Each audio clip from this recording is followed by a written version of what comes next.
agora no capítulo 5. Vamos ler e estudar hoje do versículo 1 ao versículo 10.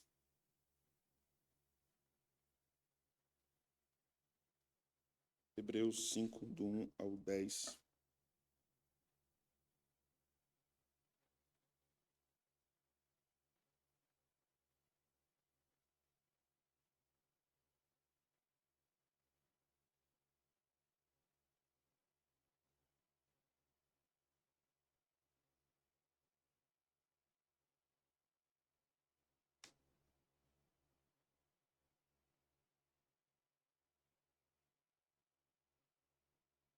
Amém, meus irmãos?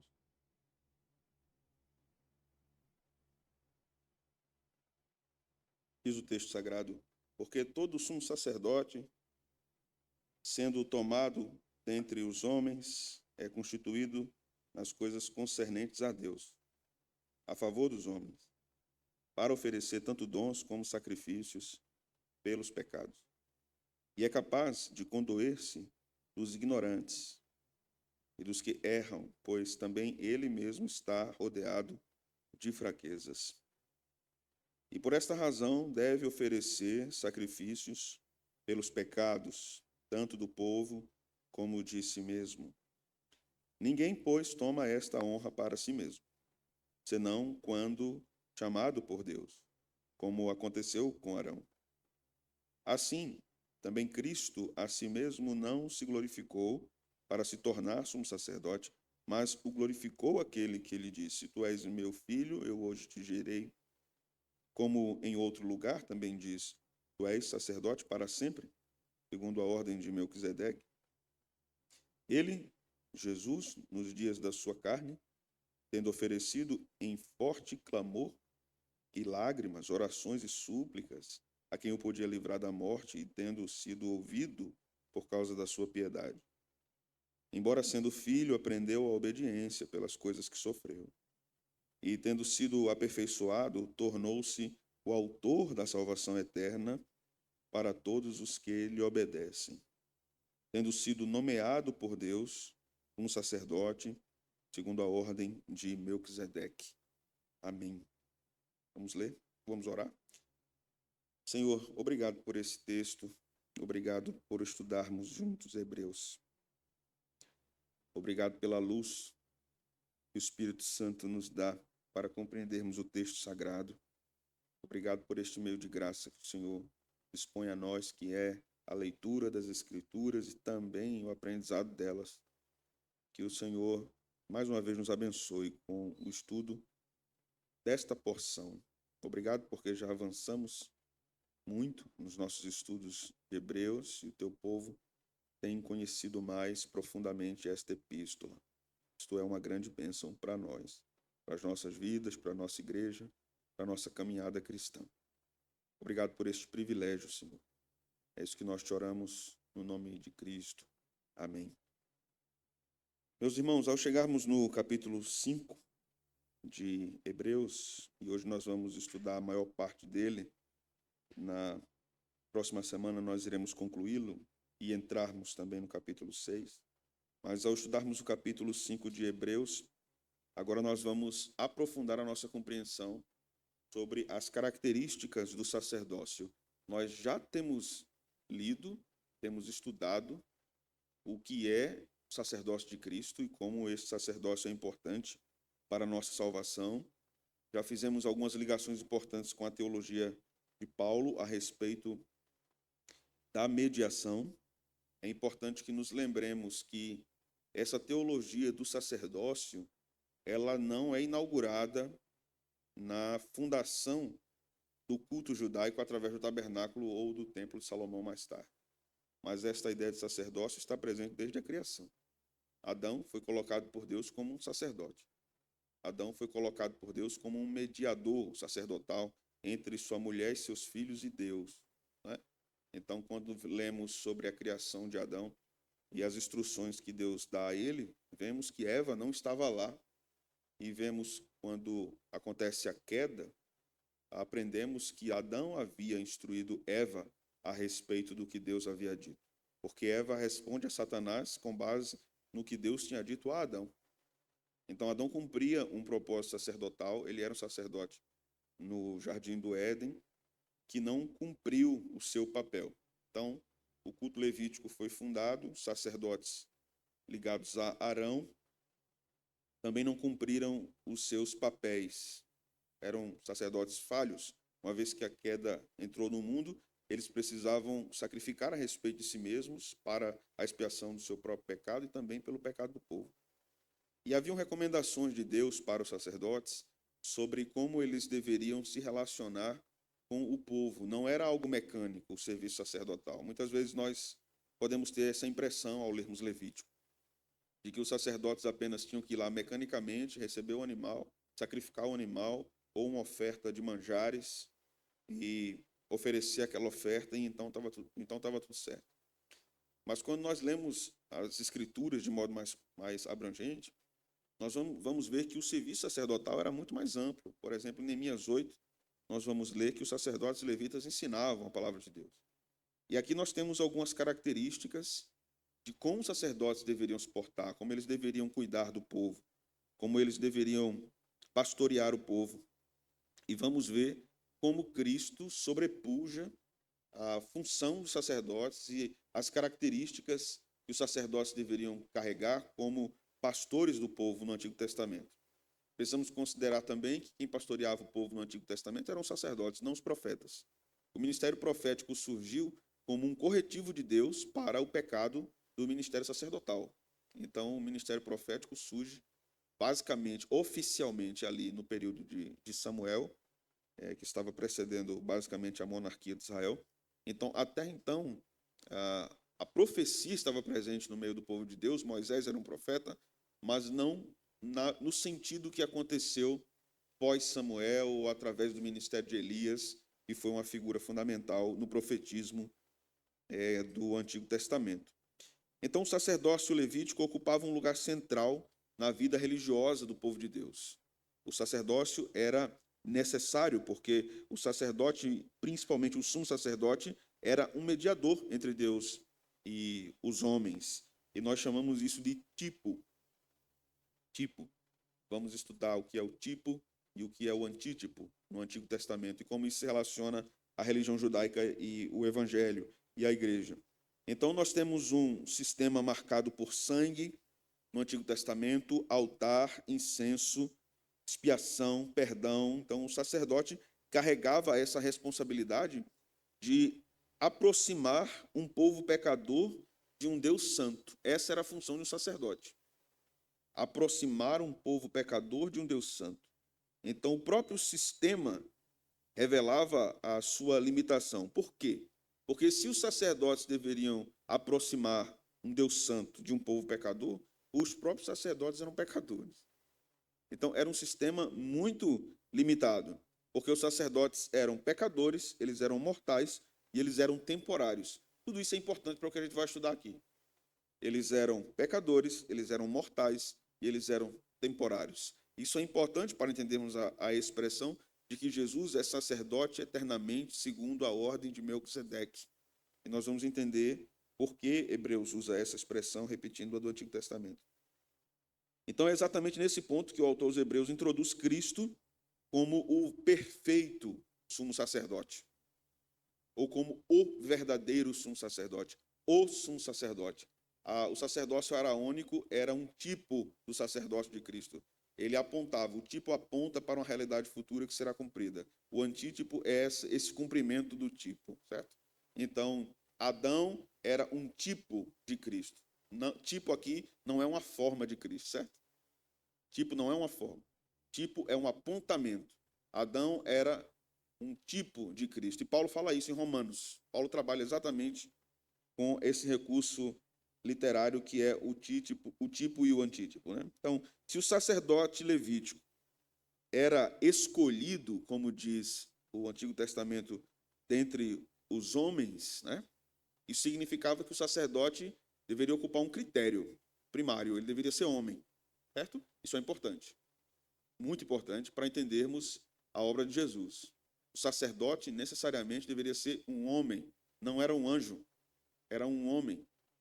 E aí nós lemos nos escritos do Novo Testamento que Jesus se fez homem, né? Ele assumiu a natureza humana, ele encarnou, chamamos isso de encarnação. Então, se o sacerdote, sendo homem, oferecia sacrifícios pelos seus próprios pecados, porque ele era pecador, Cristo não ofereceu sacrifício pelos seus pecados. Cristo ofereceu a si mesmo pelos pecados de outro. Isso já vai mostrando como a obra de Cristo, como sacerdote, é superior à obra dos sacerdotes levíticos e do sumo sacerdócio araônico. Então, algumas recomendações que os sacerdotes recebiam era compaixão. Os sacerdotes deveriam ter compaixão do povo, inclusive da fraqueza do povo. E é isso que o autor aos Hebreus está falando no capítulo 5, sobre a compaixão de Cristo. O capítulo 5 é um dos textos mais profundos do Novo Testamento ao tratar das afeições de Cristo pela igreja. As afeições de Cristo pela igreja. A relação de Cristo pela igreja não é mecânica ou automática. Morri por vocês, salvei vocês, agora me adorem. Pronto. Não quero nenhuma relação com vocês. Não é esse tipo de monarquia que Cristo tem. A relação de Cristo com a igreja é uma relação de amor, de fato. Ele é um rei amoroso. Por isso que Paulo vai falar o reino do Filho do seu amor. Por isso que Paulo vai chamar Jesus em Efésios 1 de o amado. O amado. Ele é um amado do Pai, mas ele também é amoroso. O seu reino é um reino amoroso. Nós vimos já um pouco disso, me recordo que na última ocasião, quando falamos sobre o trono da graça, né? Junto ao trono da graça, no versículo 16 do capítulo 4, junto ao trono da graça, a fim de recebermos misericórdia e acharmos graça para socorro em ocasião oportuna.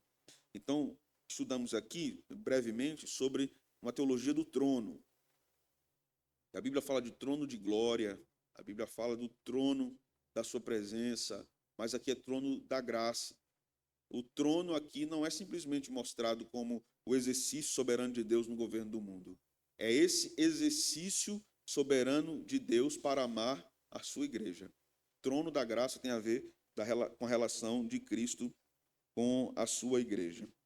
Então, vejam, irmãos, na arte de interpretar as Escrituras, uma ciência que chamamos em teologia de hermenêutica, nós temos a tipologia. E aqui eu preciso conceituar o que é tipologia mais claramente para nós entendermos. A tipologia é o estudo das correspondências intencionais estabelecidas por Deus entre pessoas, instituições, eventos ou elementos do Antigo Testamento em relação a Cristo na Nova Aliança. Por exemplo, nós temos a travessia do Mar Vermelho. Aquilo é um tipo, e o Novo Testamento vai falar muito disso. A saída do Egito, aquilo é um tipo. O que é o antítipo da saída do Egito? É quando Cristo salva o pecador e o tira do estado de pecado e agora o coloca em estado de redenção.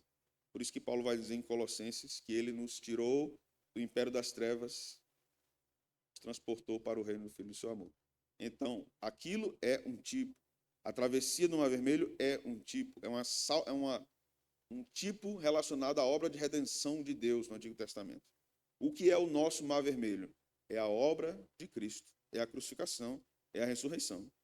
Saímos de um estado espiritual para outro estado espiritual por causa dessa travessia realizada em nossas vidas por obra do Evangelho da graça de Deus.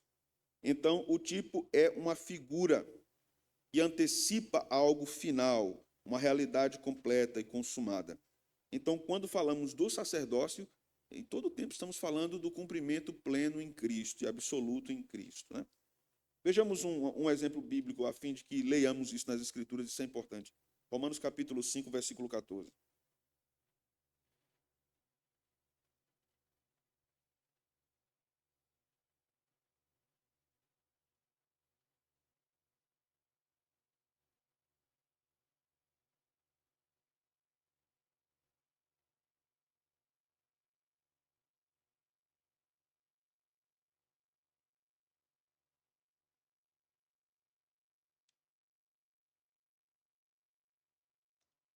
O texto diz aqui, irmãos: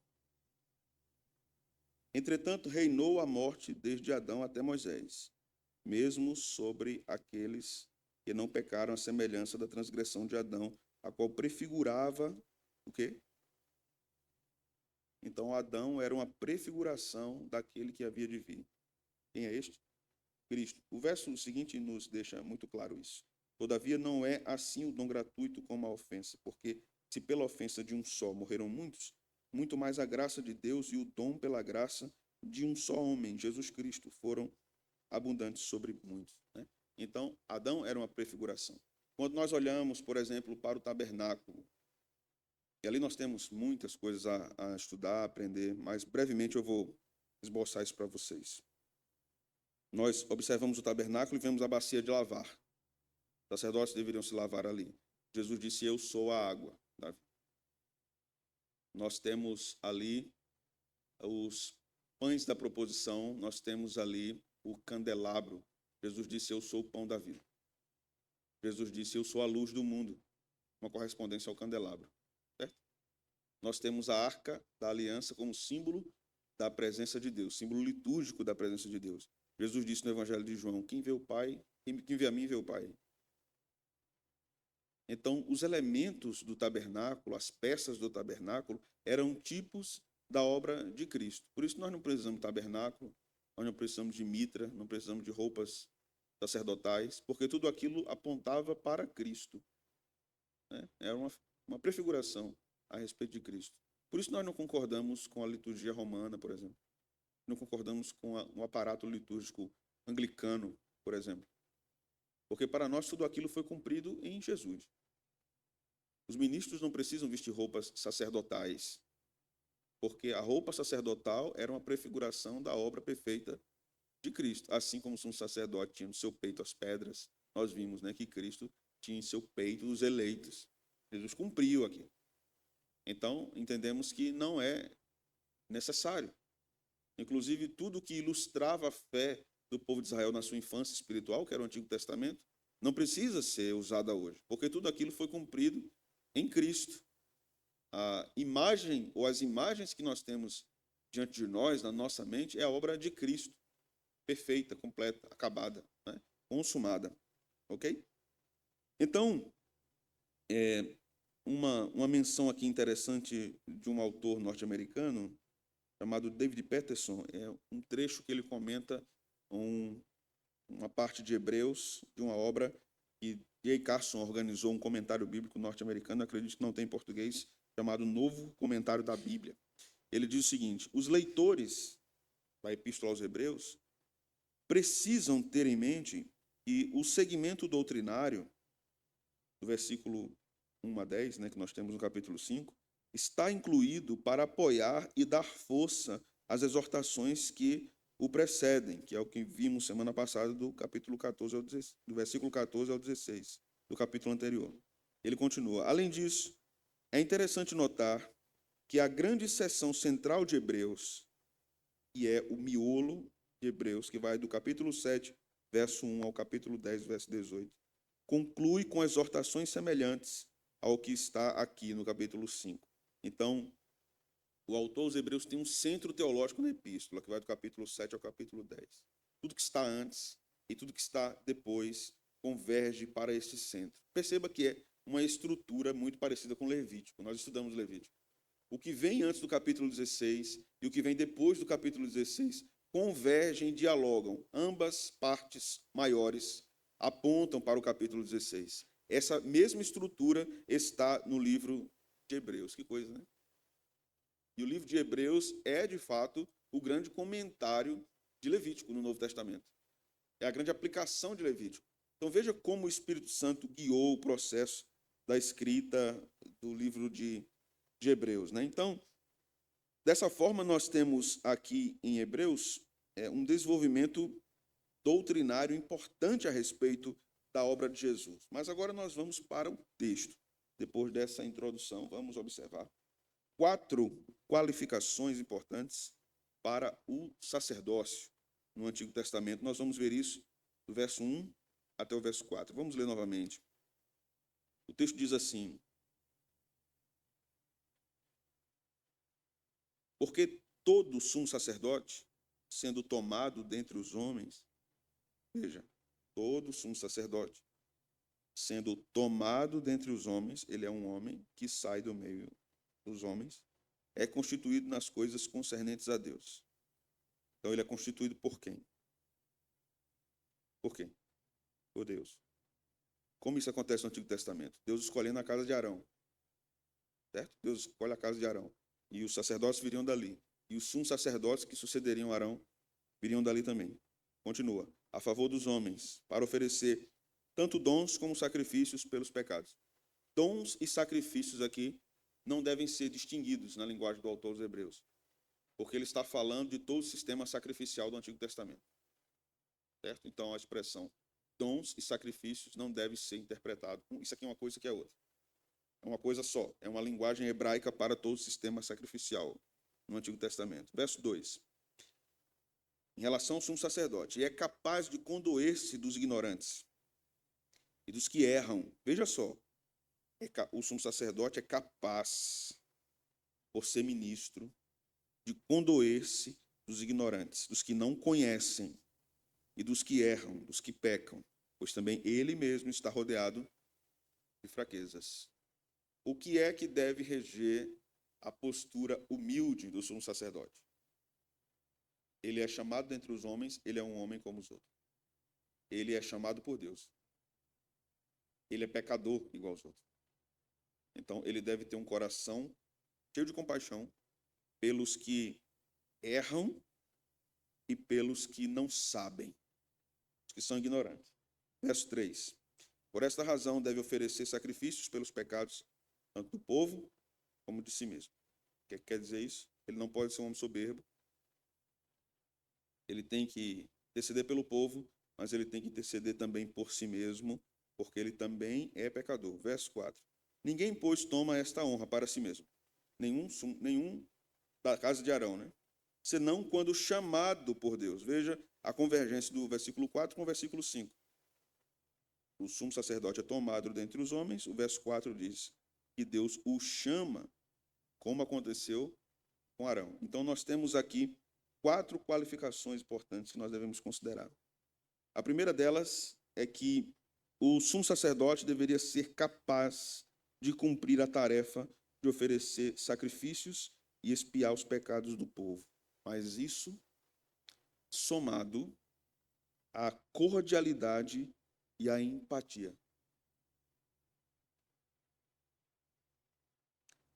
O sumo sacerdote deveria ser cordial com o povo.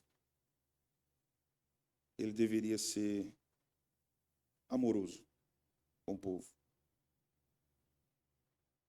Aqui nós aprendemos que quando Deus chama o sumo sacerdote para o ofício, quando ele é selecionado dentre o povo, há uma ênfase divina aqui e exige o sumo sacerdote que ele seja gracioso com o povo. Porque ele representa Deus. Não poderia ser um homem antipático com o povo. Não poderia ser um homem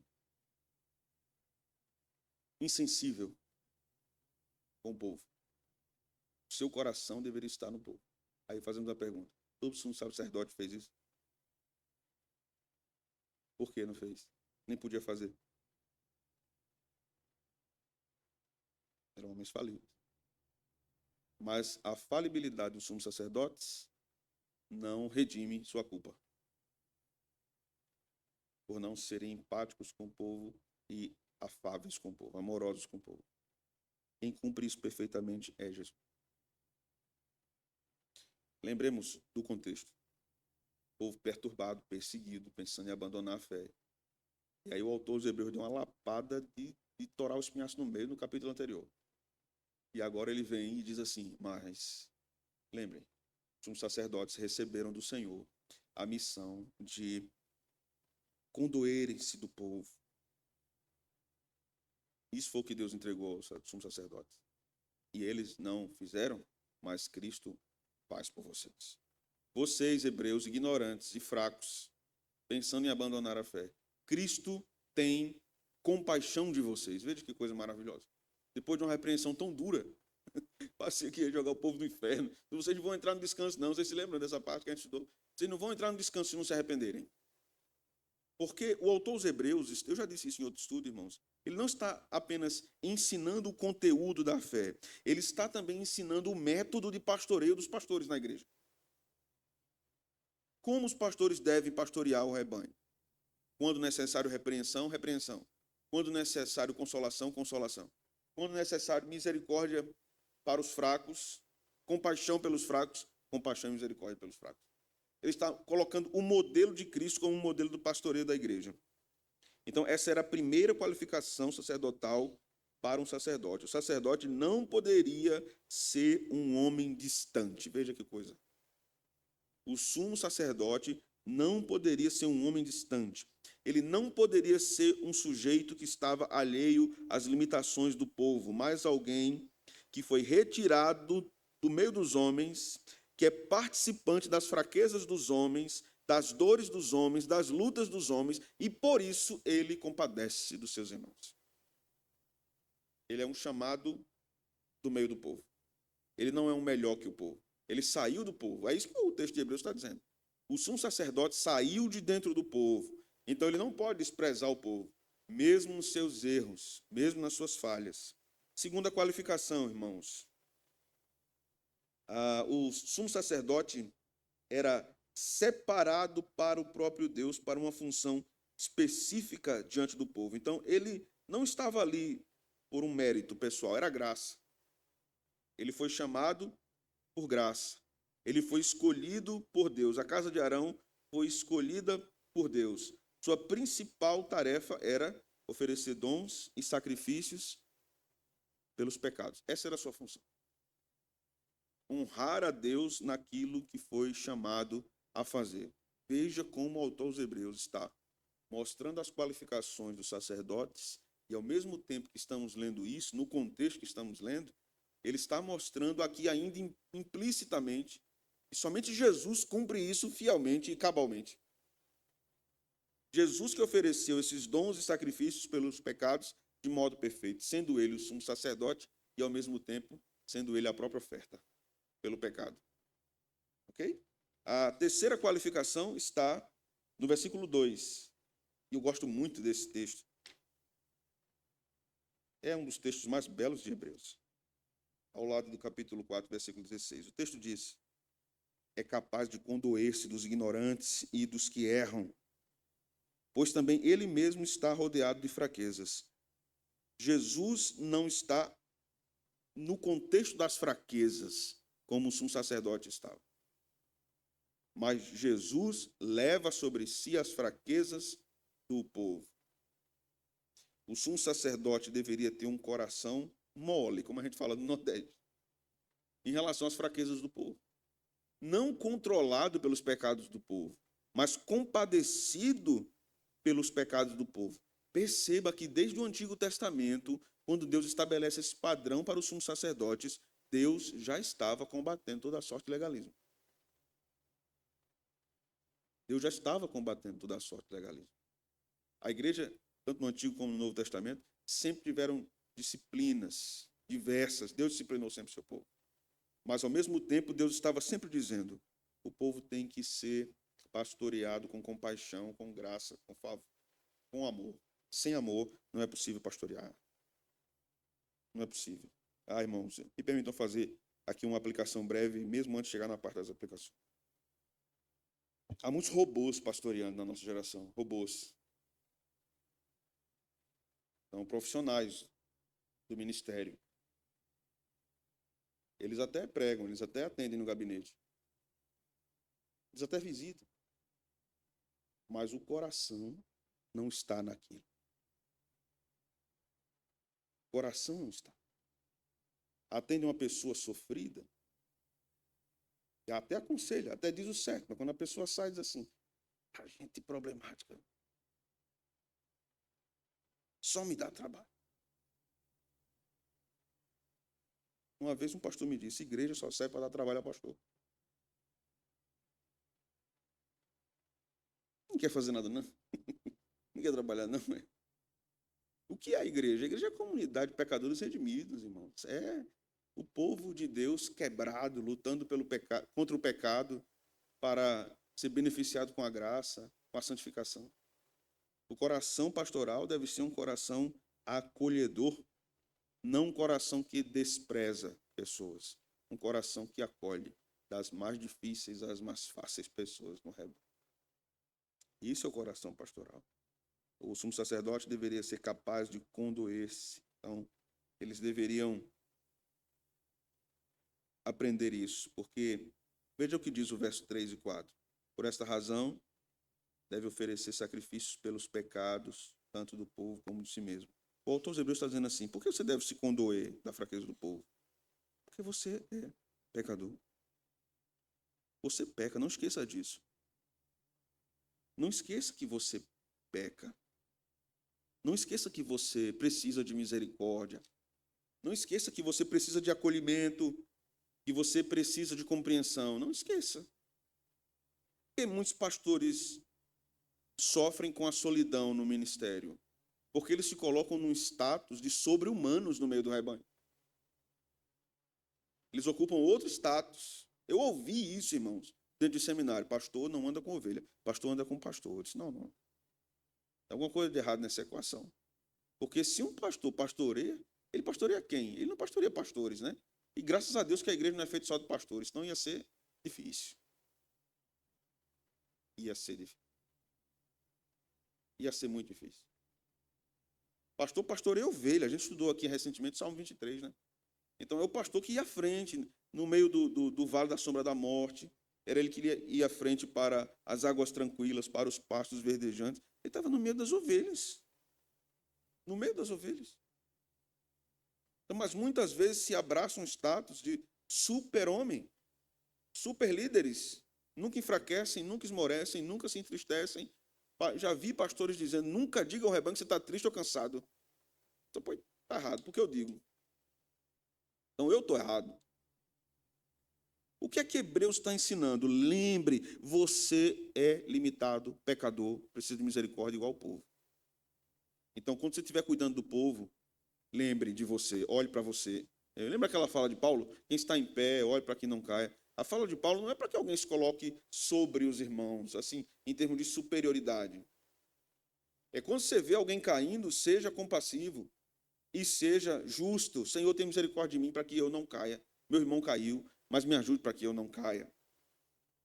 E essa exortação que o autor aos Hebreus está fazendo aqui, ainda de modo muito brando, é muito significativa, porque os sacerdotes, os sumos sacerdotes daquela época, viviam em altíssima soberba. Eles não viviam dessa forma. O verso de número 4 diz: ninguém, pois, toma esta honra para si mesmo, senão quando chamado por Deus, como aconteceu com Arão. Nós vimos na semana passada, né? O que é que estava acontecendo no primeiro século, quando o autor aos Hebreus escreveu esta epístola? O posto de sumo sacerdócio era um posto político, dado pelo Império Romano.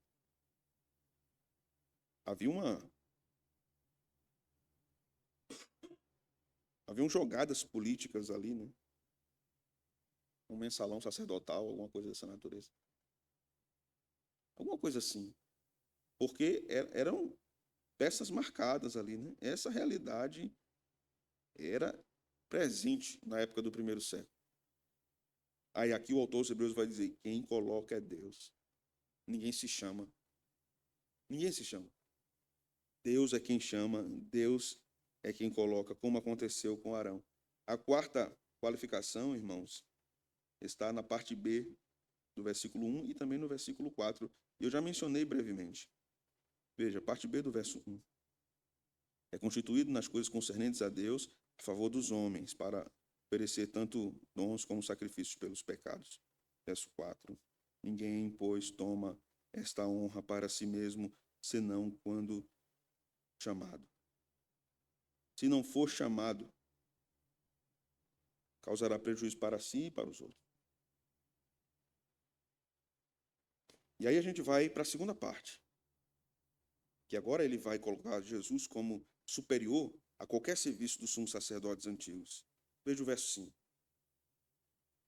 Assim também Cristo em si mesmo não se glorificou para se tornar sumo sacerdote, mas glorificou aquele que lhe disse, tu és meu filho, eu hoje te gerei. Como em outro lugar também diz, tu és sacerdote para sempre, segundo a ordem de Melquisedeque. Abra comigo sua Bíblia em Salmos 110, versículo 4.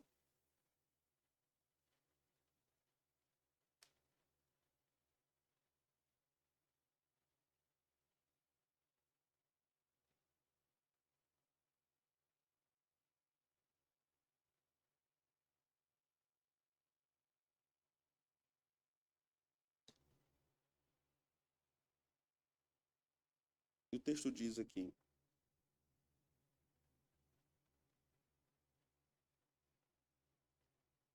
o Senhor jurou e não se arrependerá. Tu és sacerdote para sempre, segundo a ordem de Melquisedeque. Esse é um salmo messiânico, né? O autor de Hebreus já tinha utilizado. Veja o verso 1. Disse o Senhor ao meu Senhor: assenta-te à minha direita, até que eu ponha os inimigos debaixo dos teus pés. Isso em relação a Cristo, né? Aqui, o Pai e Cristo. Mas o que é que significa a expressão segundo a ordem de Melquisedeque? Nós vamos ler outro texto, está em Gênesis 14, verso 18.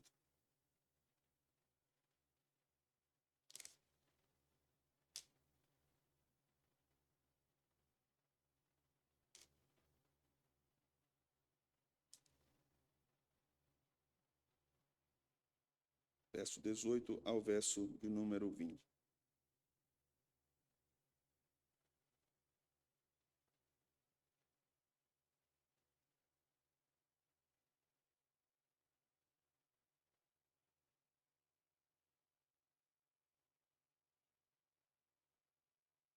Melquisedeque, rei de Salém, trouxe pão e vinho, era sacerdote do Deus Altíssimo.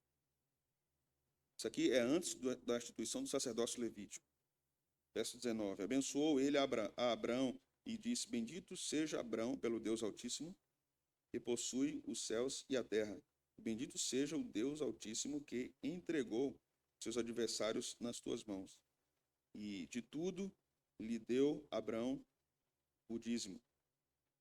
Então, o que é que nós aprendemos sobre Melquisedeque nas Escrituras? Aprendemos que a Bíblia não registra o início e o fim de seus dias, certo? Melquisedeque não era Cristo no Antigo Testamento, não era, mas era um tipo, certo? Uma prefiguração. Assim como Adão não era Cristo, mas ele era uma prefiguração, ele apontava. Mas aqui nós temos uma coisa muito interessante, dita pelo autor aos Hebreus e já trabalhada por Moisés, porque quando diz assim o texto, como em outro lugar está escrito, tu és sacerdote para sempre, segundo a ordem de Melquisedeque. Melquisedeque era rei de Salém, ele era um rei e sacerdote. Isso nunca aconteceu na religião judaica, já percebeu?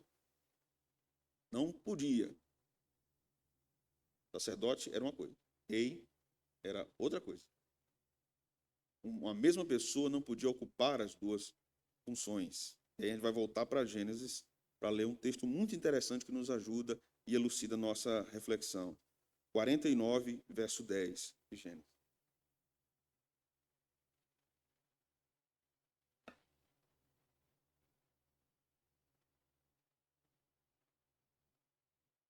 Jesus, antes de lermos, Jesus não era da tribo de Levi. Tecnicamente ele não podia ser sacerdote, certo? Não podia. Jesus era de que tribo? Judá, a mesma tribo de Davi. Então, em Gênesis, nós lemos 49, 10. O cetro não se arredará de Judá, nem o bastão de entre seus pés, até que venha Siló, e a ele obedecerão os povos. Ou seja, o reino, deve ocorrer a partir de Judá. Melquisedeque era rei e era sacerdote. Jesus tem um sacerdócio superior ao levítico e é chamado sacerdote eternamente segundo a ordem de Melquisedeque, porque Melquisedeque era rei e sacerdote. Jesus é rei e sacerdote. Melquisedeque não era da tribo de Levi, porque não existia tribo de Levi. Jesus não é da tribo de Levi, mas Jesus é rei e é sacerdote, segundo a própria profecia. Ele é o rei que veio de Judá. Ele é o Davi. o Davi. Não é? Nas categorias das gerações da genealogia de Mateus, nós temos ali uma contabilização do número 14, espalhado na genealogia, que corresponde ao valor numérico do nome Davi. Jesus é o Davi prometido. Então, por isso que ele é sacerdote eternamente, segundo a ordem de Melquisedeque. Então, o autor aos Hebreus entende Melquisedeque tipologicamente aqui. Melquisedeque apontava para Cristo. Ele não afirma que Melquisedeque era eterno. Ele diz que não há registro do começo e do fim. Mas isso é um tipo relacionado a Cristo, que é eterno. Aí sim, Cristo é eterno. Ele não tem começo e ele não tem fim. Então, assim, Melquisedeque é uma figura importante para entendermos o próprio sacerdócio de Cristo. Lendo, então, do versículo 9 a 10, 8 a 10, perdão, o texto diz o seguinte: embora sendo filho, não vamos ler do 7, ele, Jesus, nos dias da sua carne, tendo oferecido com forte clamor e lágrimas, orações e súplicas, a quem o podia livrar da morte, e tendo sido ouvido por causa da sua piedade, embora sendo filho, aprendeu a obediência pelas coisas que sofreu, e tendo sido aperfeiçoado, tornou-se o autor da salvação eterna para todos que lhe obedecem, tendo sido nomeado por Deus sumo sacerdote, segundo a ordem de Melquisedeque. Precisamos lidar com esses textos e rememorarmos algumas coisas que já estudamos e aprendermos mais coisas aqui. Primeiro, quando o texto diz assim: ele, Jesus, nos dias de sua carne, tendo oferecido com forte clamor e lágrimas, orações e súplicas a quem o podia livrar da morte, e tendo sido ouvido por causa da sua piedade. Isso aqui a gente precisa estudar. Abra sua Bíblia comigo em Isaías 53, verso 4. Seu clamor e lágrimas aqui devem chamar a nossa atenção. Vocês se lembram de quê quando leem essa frase? Clamor e lágrimas. Da sua igreja? Clamor e lágrimas. O que vocês lembram? De que parte da Bíblia? Getsemane. Getsemane é uma ocasião muito importante para entendermos esse trabalho sacerdotal de Jesus. Lembrando que esse clamor e lágrimas, agora, é um contraste que o autor dos Hebreus está fazendo com a postura insensível do sacerdote de sua época. Certo, irmão? O que o sacerdote deveria fazer? Condoer-se das fraquezas e da ignorância do povo. Eles não faziam. E aí o autor dos Hebreus diz: Jesus, com clamor e lágrimas. Com clamor e lágrimas. Aí o autor, o profeta Isaías, no capítulo 53, no versículo 4, diz o seguinte: certamente ele tomou sobre si as nossas enfermidades e as dores levou sobre si. E nós o reputávamos por aflito. O que é que diz agora? Ferido de Deus e oprimido. O que é isso? Condoer-se das fraquezas do povo. Veja o início do versículo. Tomou sobre si as nossas enfermidades. O autor aos Hebreus está com isso aqui em mente, irmãos. Ele não está citando literalmente, mas ele está com isso aqui em mente. A linguagem aqui que ele usa para ofereceu orações e súplicas, no versículo 7, se relaciona com a vida de oração sacrificial que Jesus tinha, intercedendo pelo seu povo. Vejamos Lucas, capítulo 22, versículo 44. Texto conhecido nosso, 22 e 44.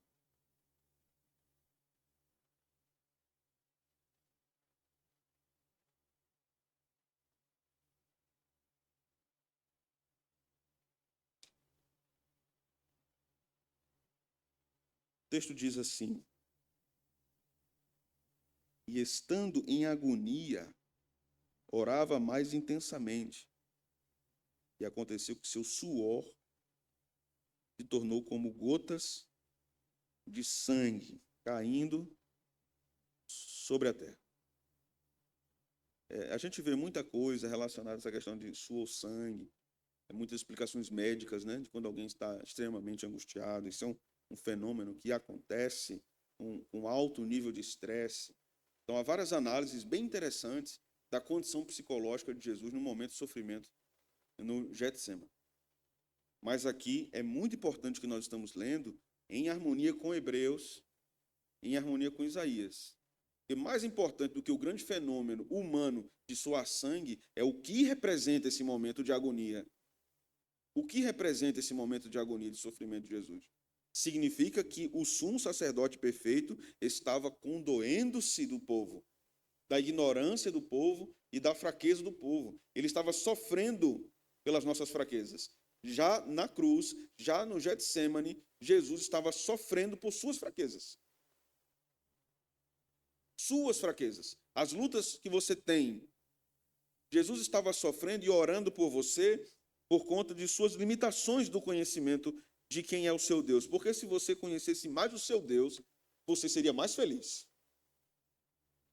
E Jesus orou por isso, por sua ignorância. Ele orou para que a gente fosse menos burro em relação a Deus, irmãos. Eu mostre a eles, mostre a eles, mostre a eles, mostre a eles. Mostre quem o Senhor é a eles, revele-se a eles. O mais extraordinário aqui é perceber que toda a dor estava ligada ao amor que ele tinha por suas ovelhas. Não era só a questão de, certo, beleza, vou obedecer meu pai, vou morrer naquela cruz, vou sofrer muito ali e depois está tudo certo. Não era só isso. A dor e o sofrimento de Jesus, da sua intercessão no Getsemane até a morte na crucificação, é um símbolo claro do grande apego amoroso que Jesus tem pelas ovelhas.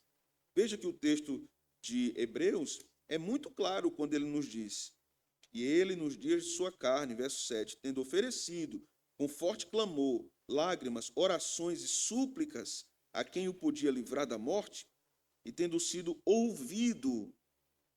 Veja, que coisa interessante, irmãos. Jesus foi ouvido por quem? Pelo Pai.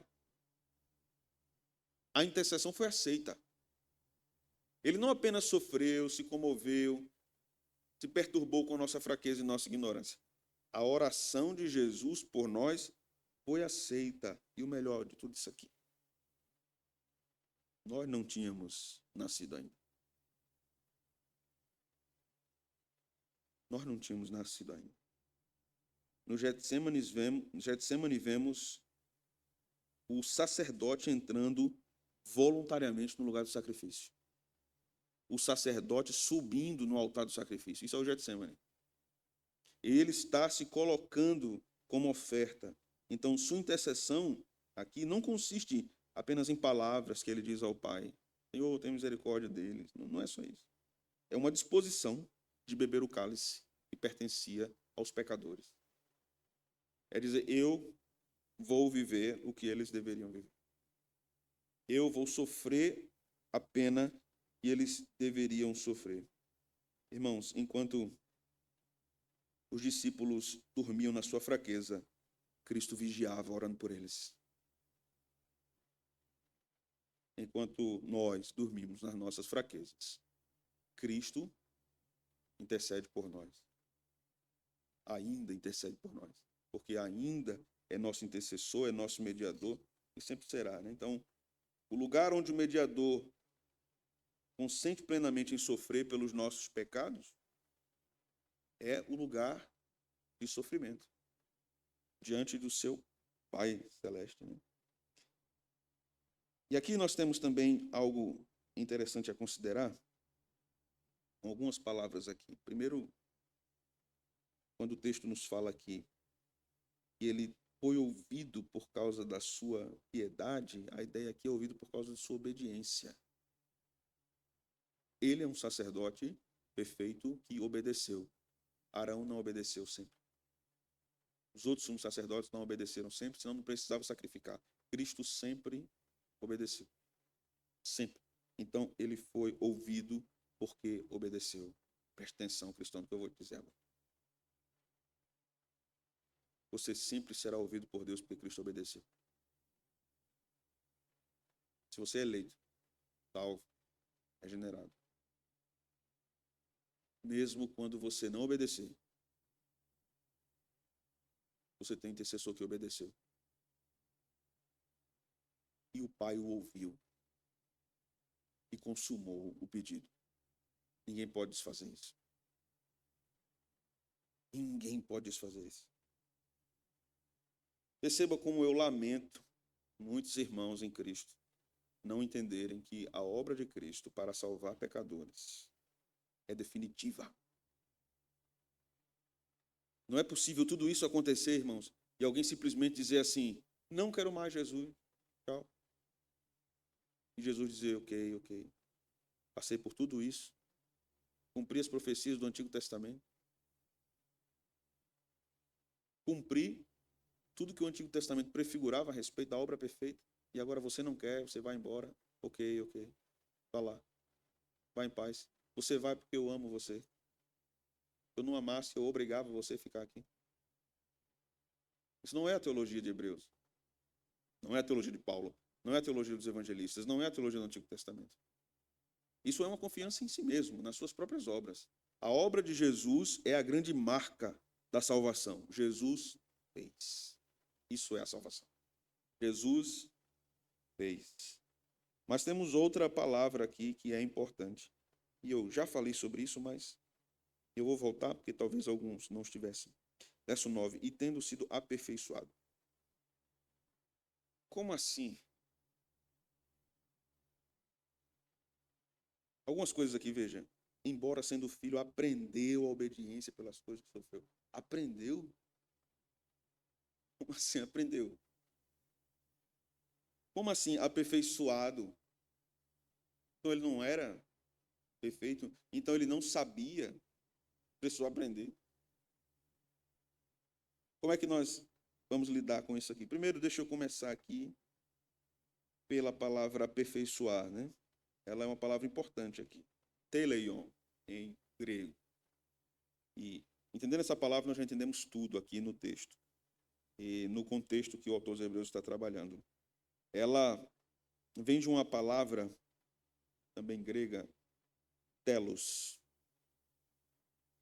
Significa alvo, finalidade, consumação ou completude. Certo? Completude.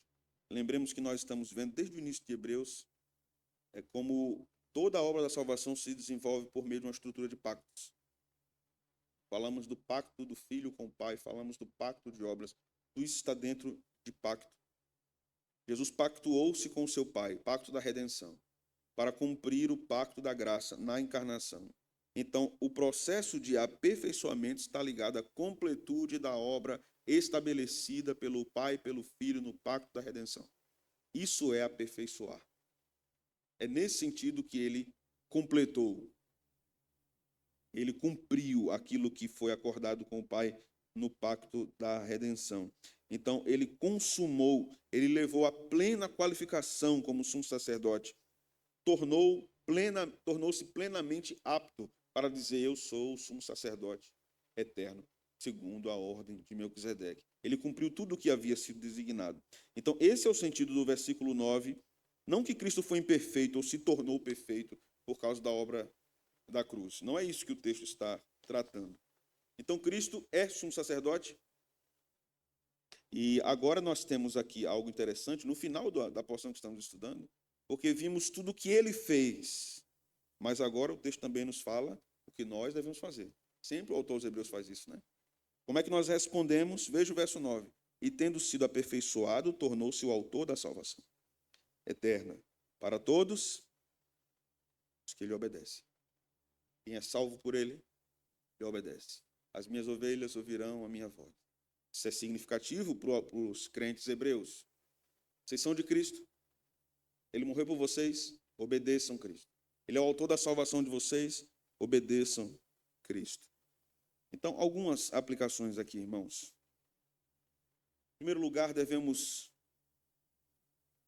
aprender que o crente bíblico, consciente do que as Escrituras dizem, principalmente, descansa na suficiência do sacerdócio de Cristo. Hebreus mostra que não precisamos buscar outros mediadores. Não precisamos de sacerdotes terrenos ou de um sistema sacrificial para alcançar o favor de Deus. Cristo é o sacerdote perfeito. Isso, meus irmãos, confronta diretamente o aparato sacerdotal, por exemplo, do catolicismo romano. Diretamente. É possível refutar todo o catolicismo romano estudando Hebreus, todo o catolicismo romano. Todo aquele sistema, inclusive sacrificial, porque a missa é um sacrifício, né? O sacrifício é repetido na missa. Aquilo é uma blasfêmia contra a obra de Cristo.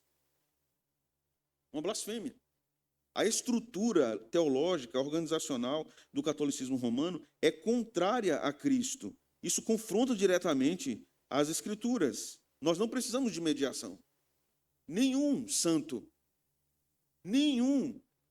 Somente Jesus nos basta. Muitos evangélicos, como eu já venho dizendo aos irmãos, têm sido seduzidos pela imponência da liturgia de Roma.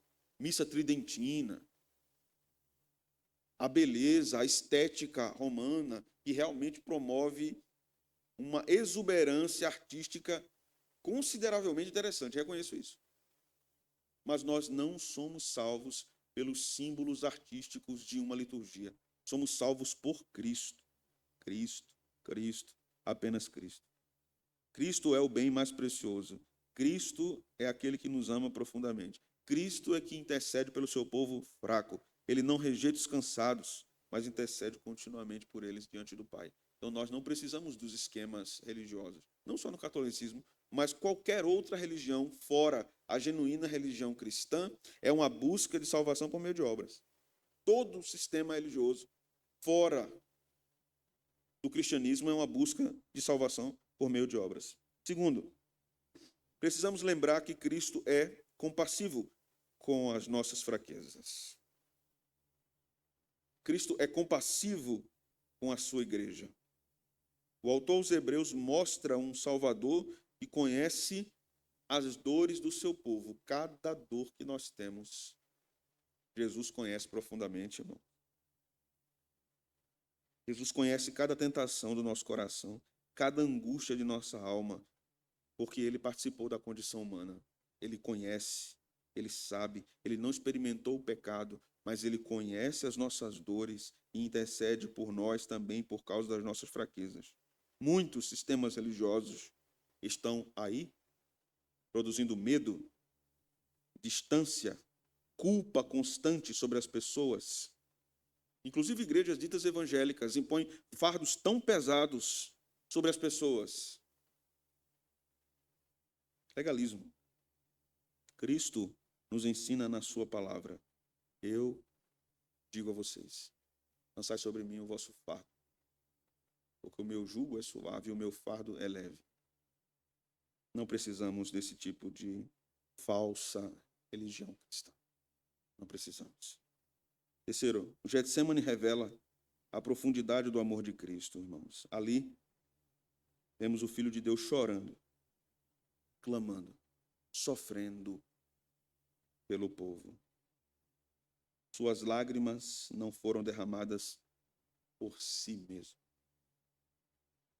Suas lágrimas foram derramadas por nós, por aqueles que ele veio salvar. Isso confronta qualquer visão fria e ritualística da religião.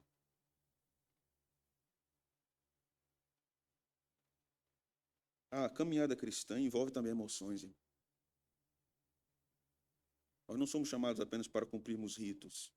Vá para a igreja, feche o olho na hora que tem que fechar, cante na hora que tem que cantar, ceie na hora que tem que cear e vá embora para a sua casa. Nossas igrejas estão cheias de frieza litúrgica.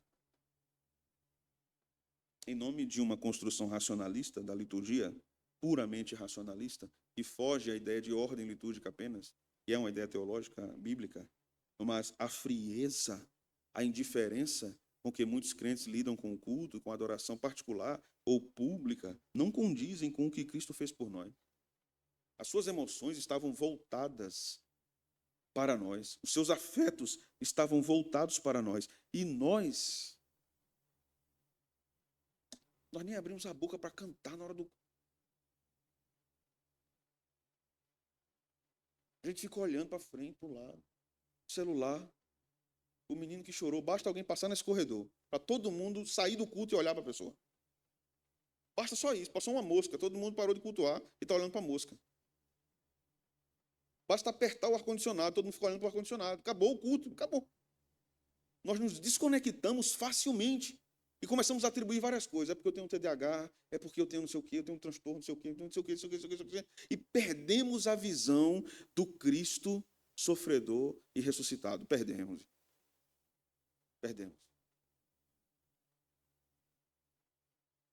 O Getsemane nos mostra muita coisa, porque isso confronta nossa frieza na adoração. O cristianismo bíblico não é sustentado por uma estética litúrgica. O cristianismo bíblico é sustentado pelo amor que nós temos a Deus.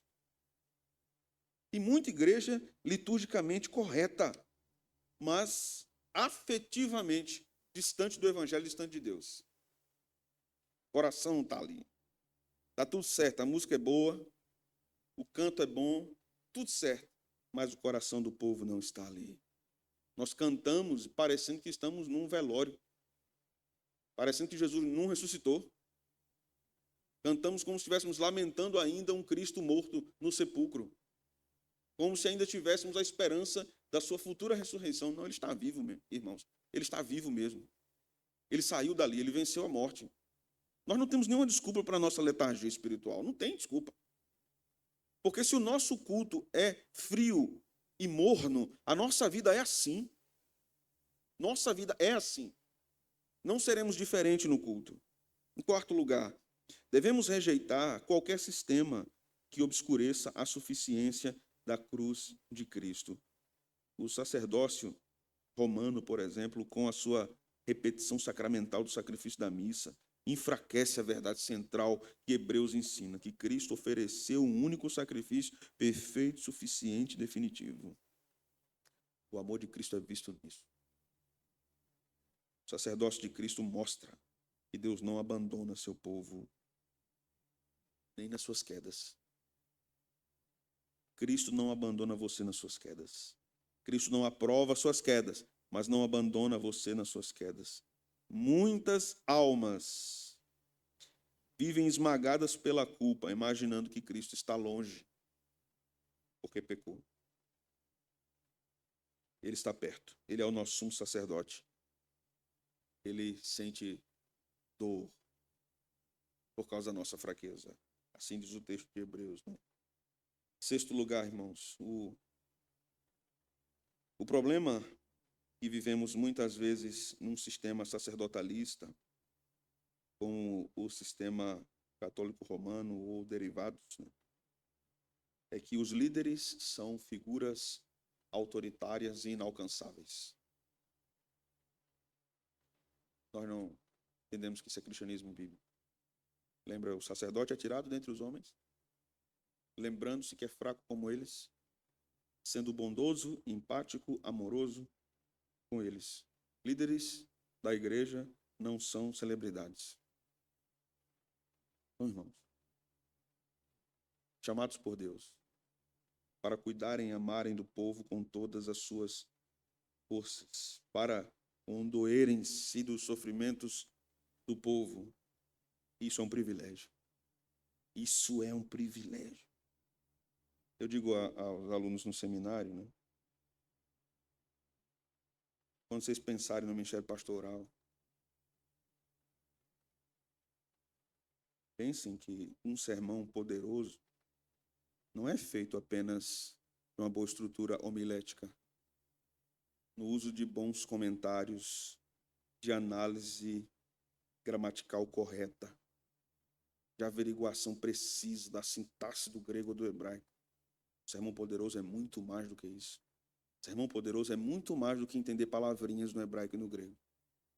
Um sermão poderoso é feito da vivência de um ministro com a igreja, e da vivência de um ministro com a palavra, da vivência de um ministro com Deus da palavra e o Deus da igreja. A preparação de um sermão poderoso não se dá em 2 horas, 5, 8, 12, 24. Não. Se dá na vida vivida com o rebanho. Um sacerdote, figurativamente falando, que está vivendo junto com o povo, conhecendo as dores e as fraquezas e os pecados e as ignorâncias do povo. E prega, e ensina, e ensina, e ensina, e exorta e chama para perto, e traz de novo, e vai atrás novamente, daqui se desgarra. Isso é o que o Senhor ensinou aos líderes a fazerem. Não, não é assim, irmãos. Ah, sabe de uma coisa? Quer vir não, então vá. Não vou ficar atrás de ninguém, cada um é adulto. Existem ocasiões que o líder tem que dizer, quer ir, vá, né? Tem ocasião que tem que fazer isso. Se a pessoa não quer, não quer. Quer não, pode ir. Quem quiser ir, pode ir. Mas mesmo Jesus ensinou o pastor que vai atrás da ovelha, né? Então tem ocasiões que tem que dizer, quer ir? Vá. Pode ir. Vá em paz. Também. A gente vai falar dele domingo, dessa figurinha. Mas não é assim, via de regra, que um pastor opera, que um líder opera, porque não é assim que Jesus opera. Sétimo, muitos evangélicos estão sendo atraídos ou para uma libertinagem litúrgica ou para um enrijecimento litúrgico, estético, e promova várias experiências visuais, olfativas, tem a questão do cheiro também, né?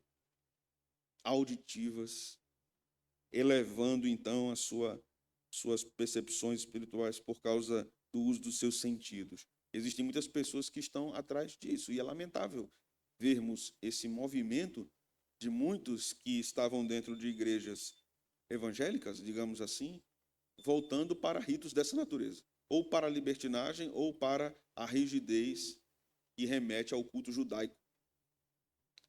Estamos em busca de quê? Aí aqui vai o outro lado da crítica. De Cristo ou da experiência?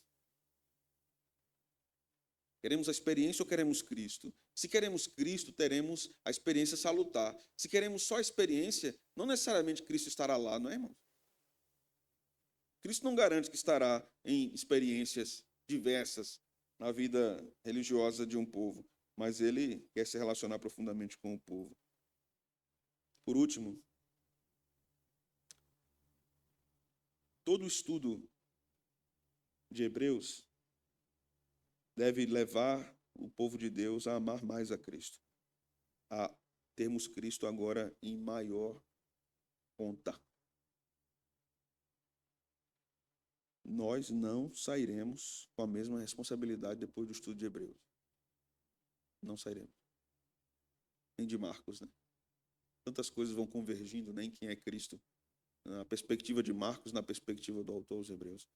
Nós não sairemos da mesma forma. Em um tempo, irmãos, em que muitos estão fascinados por pompa, por beleza estética, por suntuosidade religiosa, Hebreus pega a nossa cabeça, fixa ela, volta ela para o lugar correto e diz assim: olhe para o Filho de Deus que sofreu. Olhe para o Filho de Deus que chorou. Olhe para o Filho de Deus que se compadeceu, que obedeceu, que morreu e ressuscitou por amor ao seu povo. Olhe para Jesus, autor e consumador da fé. Olhe para ele. O verdadeiro encanto do cristianismo não está nas cerimônias humanas, por mais bonitas que elas venham a ser, mas está no Salvador. Na glória do Salvador. Meus irmãos, minha oração de todas as semanas, sempre que eu subo a este púlpito, é essa. Mostra a tua glória ao teu povo, Senhor, por meio da tua palavra. Que o teu povo seja levado a uma experiência real e bíblica com a tua majestade, com a tua presença. Mude nossa forma de pensar, de viver, de adorar, de encarar a vida cristã. Porque, irmãos, não basta só estar numa igreja que ensina a palavra. Há muitos irmãos que estão em igrejas que ensinam a palavra. Mas esses irmãos não se relacionam com a palavra. Eles estão ouvindo, estão até estudando, lendo, mas eles não se relacionam com a palavra. Eles não se relacionam com o Deus da palavra. Eles colocam Deus em compartimentos, a palavra em compartimentos na sua vida. A palavra não rege totalmente sua vida, em muitas circunstâncias. E estão ouvindo, estão na escola dominical, estão muitas vezes nos cultos do domingo, estão ouvindo sermões diversos. Certa vez, conversando com uma pessoa, ela me disse: Pastor, eu sou um cristão, mas que eu sou um cristão reformado, mas eu prefiro não frequentar a igreja. Eu gosto de ouvir sermões, eu passo o dia todo ouvindo sermões, diversos sermões, bons sermões, bons. E realmente a pessoa tem uma boa teologia, reformada. Só entende errado a doutrina da igreja. Eu disse, meu irmão, deixa eu te dizer uma coisa. Você pode ter uma experiência muito boa ouvindo um sermão gravado. Muito boa, pode ter. Deus pode derramar uma graça muito especial naquele momento que você estiver ouvindo aquele conteúdo ali. A depender da necessidade da sua alma e do que Deus quer comunicar a você, não é? Mas, via de regra, a atmosfera do poder de Deus invade um lugar onde o povo está ouvindo um sermão bíblico. Nunca pode ser reproduzido por uma gravação. Não pode. Há uma unção de Deus sobre a igreja no momento em que a pregação é proferida. E não pode ser reproduzido. Jamais é reproduzido. Da mesma forma, não. Só se for um ato excessivo de Deus, né? Vou promover isso na vida dessa pessoa porque ela precisa urgentemente da minha presença. Mas o que acontece no sermão, inclusive, não pode ser repetido jamais, irmãos. Se eu pregar o mesmo sermão de hoje, domingo, não será o mesmo sermão. Não vai acontecer a mesma coisa. Deus não falará do mesmo jeito aos corações. Um sermão só é pregado uma vez. Mesmo se eu abrir o mesmo esboço, pregar daqui a 10 anos, não vai ser o mesmo sermão. Não será o mesmo sermão. Mesmo se eu disser as mesmas palavras, não será o mesmo sermão. Porque o efeito que o Espírito Santo causa nos corações é outro, é diferente. É a operação de Deus mesmo na vida da igreja. Que o Senhor nos abençoe. Vocês têm alguma pergunta?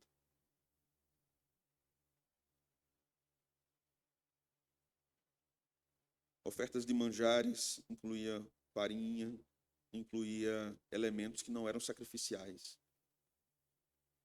Então, como é que se dava isso? Existia uma ação misericordiosa de Deus com o povo por conta da sua condição econômica. Então, os mais abastados deveriam oferecer animais mais caros. Os menos abastados, aí vinha, você tinha o holocausto, você tinha o gado miúdo, né? Você tinha os animais maiores que eram oferecidos no holocausto, o gado miúdo, você tinha as ofertas de manjares, você tinha as rolinhas, os passarinhos que eram oferecidos, de acordo com a condição financeira do povo, o povo ofertava. A ideia de Deus era a seguinte: o povo não vai dar a mesma oferta na mesma proporção, porque a condição econômica é diferente, uma vez que a queda aconteceu. Mas o povo deve ser treinado a ser obediente nesse aspecto da contribuição. Seja dar a melhor farinha, chamada de flor de farinha, seja um animal grande, seja um animal menor, seja um pássaro. Mas o povo tem que alimentar a generosidade no seu coração. Então, a oferta de manjares se referia a esse sacrifício. Não é um sacrifício, né? Mas era uma oferta que não era de animais que seriam sacrificados. Mais alguma pergunta, irmão?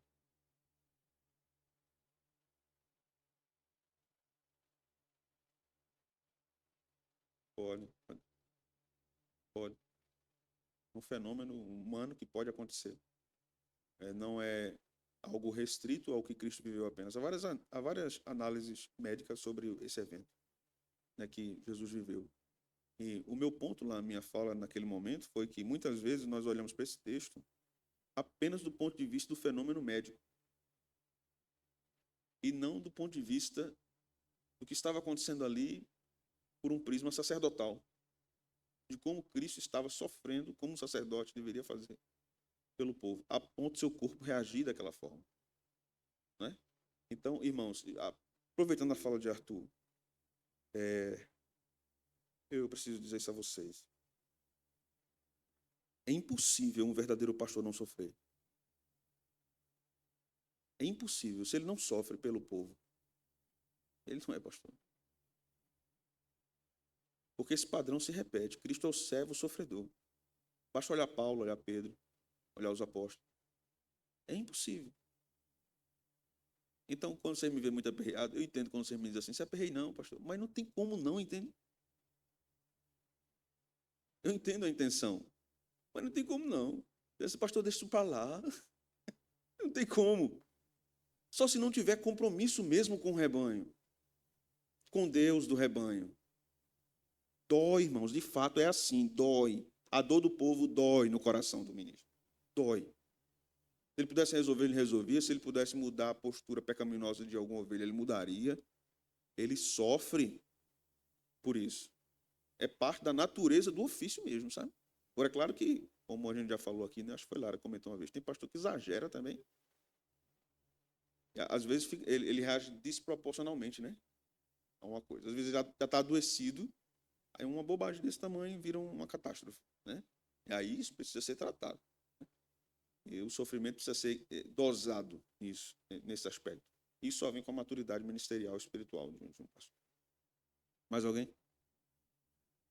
Bora que eu estou a fim de resolver pergunta. Responder pergunta. Não? Então vamos orar. Claro.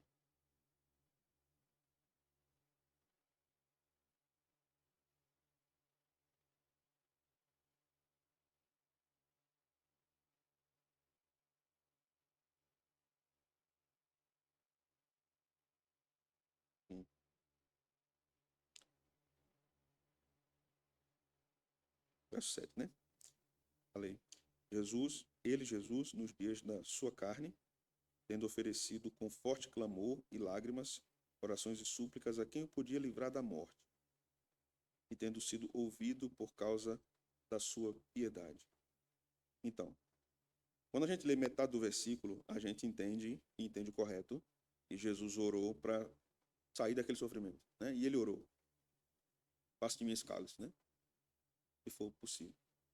Mas quando nós lemos aqui, e ele foi ouvido por causa da sua piedade, ele foi ouvido nesse sentido do Pai dizer, tá bom, então em que sentido ele foi ouvido? Né? O que o autor aos Hebreus está dizendo é, ele sofreu humanamente de verdade, por causa do peso do pecado sobre si. Porque aquilo era algo contrário à sua natureza santa, divina, né? Mas nesse sofrimento humano também estava o sofrimento pelo corpo, que é a igreja. Então, como é que Deus o atende por causa da sua obediência, por causa da sua piedade? A salvação da igreja. Ele verá o fruto do seu penoso trabalho e se alegrará, né? Ficará satisfeito.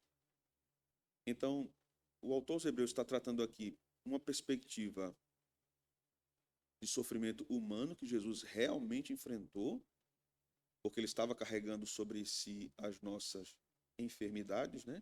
E aquela ideia de enfermidade de Isaías está relacionada ao pecado. Ele estava sofrendo com isso e pediu realmente para sair disso, né? Mas ele disse também, não seja feito o que eu quero, mas o que tu queres. Então, ali nós temos uma complexidade grande, né? Porque quem está pedindo isso ao Pai, a natureza humana ou a divina? As duas. Não podemos separar as naturezas, né? As duas. As duas sofreram. Deus sofreu. Deus sofreu. Deus Filho sofreu, de fato. Porque ele tinha que cumprir esse aspecto sacerdotal do sofrimento. O sacerdote tinha que sofrer pelo povo. Mas Cristo sofre como sacerdote e como oferta. A oferta sofria, né? Ela não era morta, né? Executada. O animal era executado. Então ele tinha que passar por isso, né? Então aqui está o aspecto duplo de Cristo sacerdote e Cristo holocausto. Cristo oferta.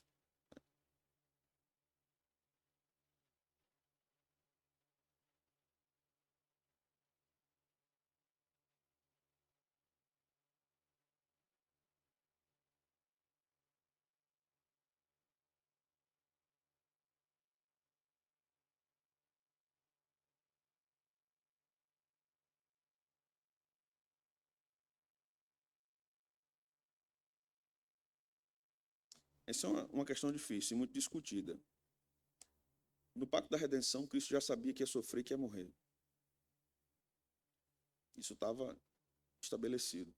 Por isso que nós precisamos ter muito cuidado quando vamos pensar nisso, com respeito às naturezas, natureza humana e natureza divina. Elas não podem ser misturadas, mas elas também não podem ser divididas extremamente, né? Então, ele sabia que ia morrer e sabia que se não morresse, a obra não seria consumada. O trabalho não ia ser finalizado. Então, quando ele diz, passe de mim esse cálice, nós olhamos para a teologia do cálice no Antigo Testamento. O cálice é mostrado nos profetas como a ira de Deus. Então, a ira de Deus estava sobre o filho. O pai colocou todo o ódio contra o pecado no filho. E esse filho é chamado de filho amado pelo pai várias vezes, né? Eu me comprazo nele, eu tenho alegria nele, eu tenho felicidade nele. A relação do filho e do pai é uma relação profundamente amorosa. É uma relação verdadeiramente amorosa. E naquele momento o pai despeja sobre o filho ódio santo contra o pecado. Muito duro.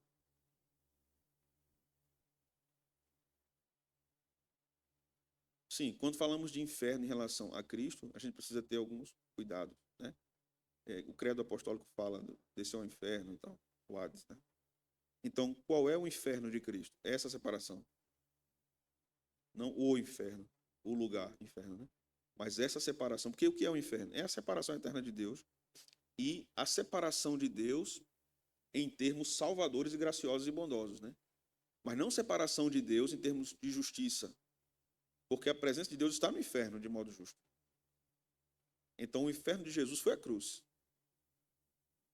Então, o clamor ali estava relacionado a isso. Quando ele diz, Deus meu, por que me desamparaste? Esclarece para nós o que é o cálice. É essa separação que é extremamente misteriosa, porque a gente não consegue entender a profundidade disso. Porque como é que duas pessoas que fazem parte de uma trindade, que são três pessoas, se separaram naquela hora? Porque me desamparaste? O pai desampara o filho por causa da obra consumada, para amparar os eleitos. Então, essa separação, essa execução da morte sobre o filho era para reconciliar aqueles que caíram, os filhos de Adão eleitos que caíram. Então, esse abandono, possivelmente, é o cálice que o pai não poupou o filho. Isso. Momentâneo, por causa da reconciliação.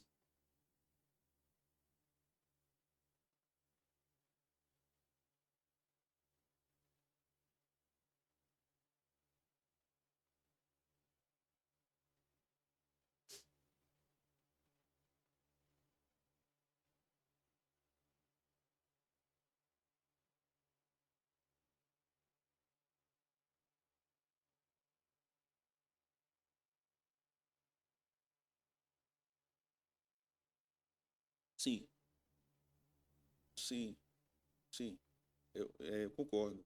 Mas o ponto que nós temos aqui o maior sofrimento de Cristo não é o físico.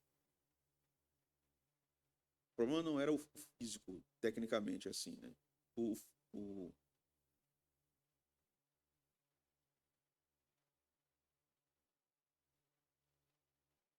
não era só isso.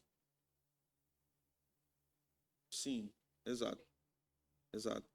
Que tinha um efeito físico, né? Porque a gente precisa pensar no homem, Cristo homem como um todo. Então ele estava com medo do sofrimento físico, o medo dele era esse, mas o sofrimento físico frente à ira de Deus não é nada, não. Não é nada. O sofrimento físico não era só a ira de Deus, né? É o pecado sobre ele e a ira de Deus contra o pecado. Então o sofrimento físico não era nada perto disso. Mas não podemos descartar o sofrimento físico somado a toda essa realidade espiritual. Então, um exemplo bem raso, bem fraco, bem eufemístico, para a gente entender. Quando a gente está em grande aflição, o que é que acontece no nosso corpo? Treme mesmo, a carne treme. Você se abate. Essa é uma notícia terrível, assim, uma catástrofe. Na hora. Então, a teologia bíblica sobre o corpo, ela não é uma teologia que isola o corpo em detrimento da parte imaterial. Sempre está ligado, né? Então, o sofrimento de Cristo está relacionado ao seu profundo sofrimento físico, porque há uma natureza humana ali, mas está relacionado também ao seu sofrimento espiritual, porque há uma natureza divina ali também.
Os- sim, sim.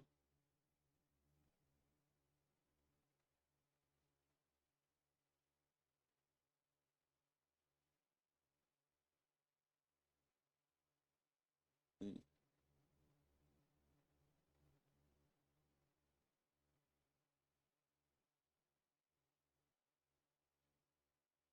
É, essa questão do.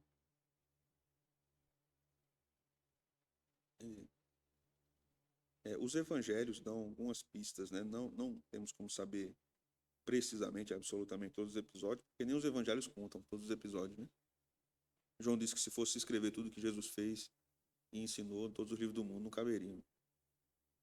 Mas a gente vai ver várias vezes os evangelistas dando pistas interessantes. Ele dizendo que estava cansado, precisava se retirar, chorando, com fome, com sede, na cruz, né? Tenho sede. Se separando da multidão, tentando se separar da multidão com os discípulos para descansar, de fato. A rotina, é porque a gente talvez perca isso na nossa leitura dos evangelhos. Mas a rotina de Jesus, em termos físicos, era terrível. Era, é, era difícil. Então, eu preguei aqui, acho que capítulo 2 de Marcos, acho que vocês vão lembrar. Ele estava numa casa em Cafarnaum, uma casa pequena, que cabia assim, lotada, 60 pessoas. E era isso que estava acontecendo. Porque ninguém entrava mais. Não cabia mais ninguém. Só tinha um espaço onde ele estava falando, no meio, onde desceram o paralítico. Então, uma casa pequena, praticamente um vão.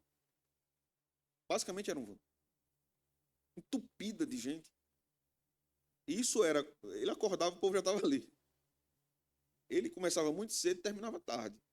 E era tudo a pé, né? Vamos viajar. Vamos a pé, vamos a pé, vamos a pé. Ou de barco. Então, a, em vários momentos, assim, ali no barco, por exemplo, quando ele dorme, né, aquela é uma cena muito bonita, assim, para meditar sobre a humanidade de Cristo. Ele estava cansado. Eu preciso dormir. Deitou para dormir. Tem um aspecto ali muito interessante com o livro de Jonas, que Jonas também dormiu, na desobediência veio a tempestade, Jesus estava dormindo, veio a tempestade, Jonas foi lançado ao mar, Jesus acalma a tempestade, há vários paralelos ali. Mas existe o aspecto físico mesmo de Jesus ali. Né? Jesus não era molenga, né? Mas o cansaço, acredito que era muito grande em termos físicos, né? Por conta da sua dinâmica de trabalho constante. A Bíblia diz que tinha momentos que eles não conseguiam nem comer. Então era fácil passar o dia todo sem conseguir comer por causa da multidão. Todo mundo queria falar com ele. Quando ele não estava conversando com alguém, ele estava pregando. Era assim, sempre, né? Imagina só.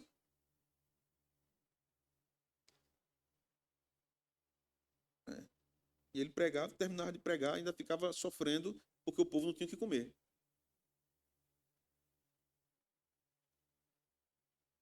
Era. Responder pergunta ainda dos apóstolos. Calor. E ali é quente, né? Aquela região é.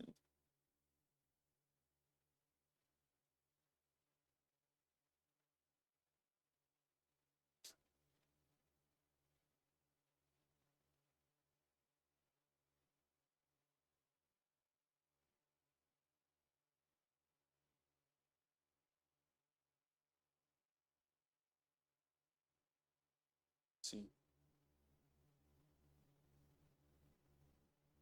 exato. É,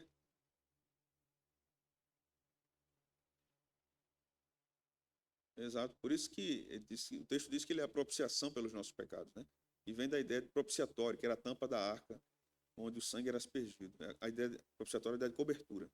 Então, Cristo, como propiciação do pecado, ele é a cobertura por nossos pecados. Então, nenhum sofrimento que venhamos a ter, ou busquemos ter alguma espécie de religião, como na Idade Média, que os monges se açoitavam, né? Lutero fazia isso. E ainda hoje muitos fazem. A fim de que o sofrimento me faça ser mais santo, isso não é bíblico do ponto de vista de que isso vai lhe salvar ou vai lhe santificar. Nós vamos ter sofrimento, mas não sofrimento auto-infligido, né? É provocado, né? De joelho, né? e coisas assim, vou andar de joelho Caruaru todinho para receber uma graça. Não, não tem graça isso, né? Não tem graça. O sofrimento de Jesus é perfeito no seu sacrifício e não precisa ser repetido por nenhuma forma de religiosidade. Quando se faz isso, é um combate contra o sacrifício de Cristo, né, e a eficácia. Não, exato. Exato. Quando o animal era sacrificado, o ofertante tinha que botar a mão sobre ele. Ali era uma ação litúrgica simbólica de transferência. É. E Jesus é o sacerdote, Jesus é o ofertante, Jesus é a oferta. Concentra-se nele. Porque nem o ofertante, nem o sacerdote, nem a oferta eram plenamente perfeitos. Embora Deus exigisse uma perfeição máxima no culto, mas que não existia. Exato. Então, exato. Não podia ser, né? Essa é a revolta de Malaquias, quando ele vai dizer o povo está sacrificando animal doente, né? E está dando o animal saudável ao governador. Então Deus queria um animal perfeito em termos físicos, né? Embora qualquer ser vivo na terra esteja debaixo do pecado. Então Deus estava educando, né? Então o máximo de perfeição que é possível eu quero no culto, no Antigo Testamento. Porque isso estava apontando para agora a perfeição extraordinária de Cristo na sua morte na cruz. Tudo estava apontando para Jesus. Amém, meus irmãos? Vamos orar, encerrar. Obrigado, Senhor, por esta noite. Aplica tudo isso ao nosso coração. Obrigado por quem Tu és, Senhor, para nós. Pelo Teu amor, Tua misericórdia, Tua intercessão. Muito obrigado. Leva-nos em paz, Senhor, no nome de Jesus. Amém. Irmãos,